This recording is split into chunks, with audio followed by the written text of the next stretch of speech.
Welcome back to Quest for You, episode 33. Nobody likes difficult times. We wish they would never happen. And if they do, we feel isolated. We think they only happen to us. Everyone around us seems so happy and relaxed. They have the perfect life, so we think. We feel stuck in a deep dark hole that we cannot escape, and we wonder how we will ever get out of it. It's hard to see the light at the end of the tunnel, and we feel like we are stuck. An event has occurred that we don't know how to deal with. All we feel is pain in our heart, maybe adrenaline rushing through our veins. Anger. Our normal life seems unbearable, unmanageable.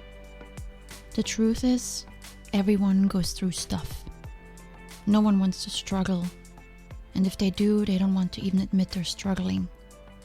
People try to make it through the day, smiling when they're actually hurting, working when they feel like staying in bed, exercising while their body hurts. If everyone carried a list on their back with past pains listed on it, we would constantly be affirmed that our dilemma is not a single occurrence. Everyone goes through them. Trials and challenges are an unavoidable part of life. I have experience with religion in my past, and I still sometimes listen to religious messages. One aspect of religion I simply don't agree with, and that is, I don't believe that God wants us to live through difficult times. That somehow it is part of our plan to struggle. Challenges are part of life. Misfortunes happen. They are not assigned to us as part of our journey here. We don't have to suffer certain things to ascend to the next step on the holiness ladder. You may disagree, and that's okay. But we may agree on the end result, which lies in what we do with these challenges. And that is where religious messages offer hope. When it comes to misfortune, I believe that it is part of life in general, and it's part the result of the choices we make in life. Accidents happen, so do layoffs, natural disasters, people pass away, illness takes hold of us. These are things that we were not singled out for, even though it can feel like it. Divorce, breakups, financial problems, addictions, health issues. Some of these can point back to ourselves and the possible wrong decisions we made along the way. Often, we see things coming, but we don't heed the signs. Our body sends us signals when it's not feeling well. Our relationships can be rocky, and we feel it. We are constantly out of money. We contribute to a potential negative outcome in the future through our actions. Or we don't know how to choose or make good decisions. We pick the wrong partner because we don't know what we really want and need in a relationship. We consume food that is harmful to our bodies because we don't know any better. We make financial investments that are not paying off as we hoped. Nobody taught us. We could not see it coming. This is often the case when it comes to the people in our life. They come as they are, and we decide to make them part of it.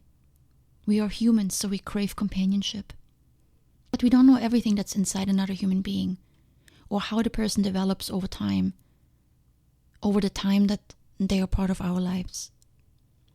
Sometimes these people are wonderful to us. They enrich our life in multiple ways.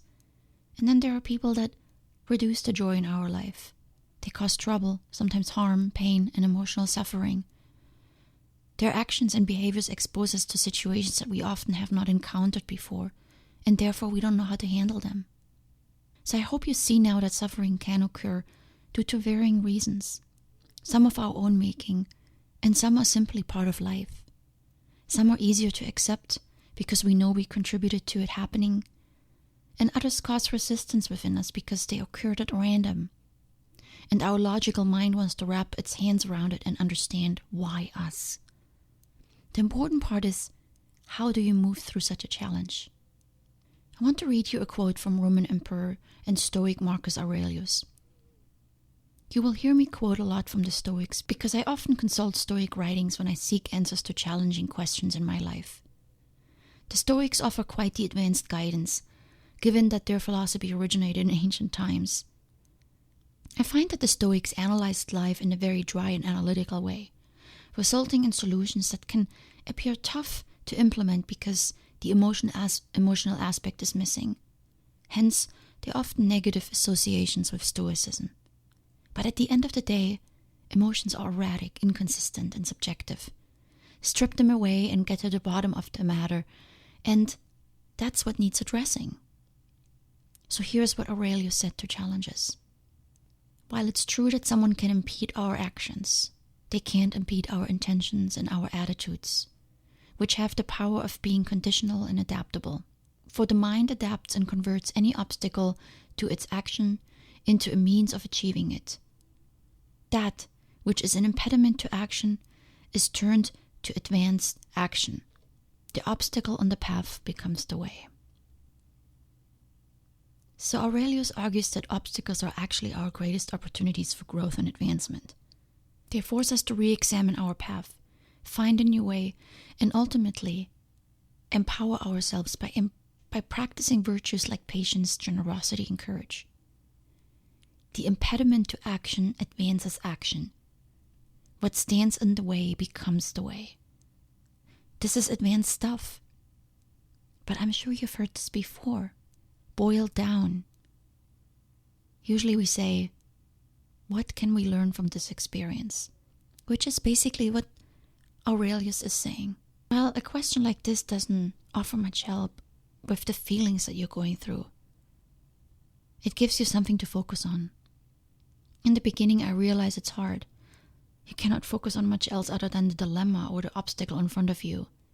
There are just too many emotions in the way. But I believe you can teach yourself to keep this question in the back of your mind. For when emotions ease and reason kicks in, because eventually that happens. And it will prevent you from falling apart, from giving up on life, and from adopting destructive beliefs that will hurt you in the long run. Look for the lesson or the message. Ask questions. Why did this happen? Don't ask, why did this happen to me? Remember, there is no answer to that. Rather ask, what am I supposed to learn from this? Is there something I can do better next time? How can I change my outlook on things or my approach because of this event? We become much more in the trials and in the tests than in the blessings. Let me say this again. We become much more in the trials and in the tests than in the blessings. The blessings are easy. We barely give them a nod. When things flow as they should, we don't look up to learn, to reconsider, or to make changes. Everything is going well. But when hardship hits, it feels brutal.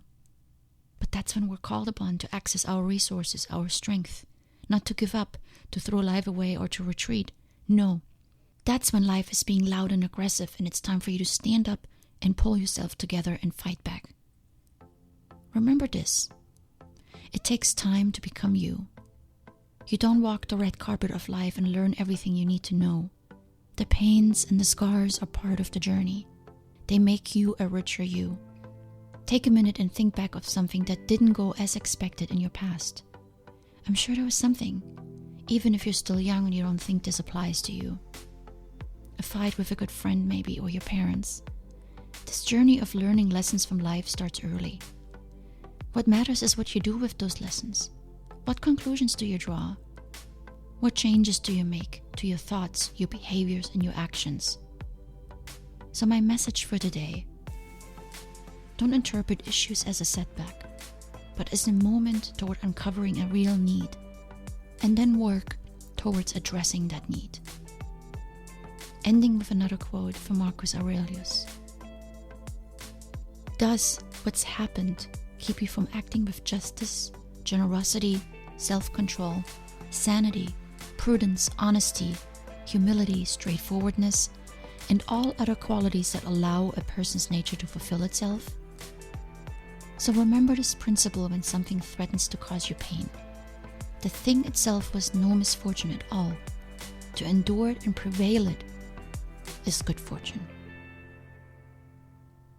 With that, I wish you an amazing day and learn from those lessons that you've had in your life. And as always, Feel free to reach out to me with questions. I'm here for you. Much love.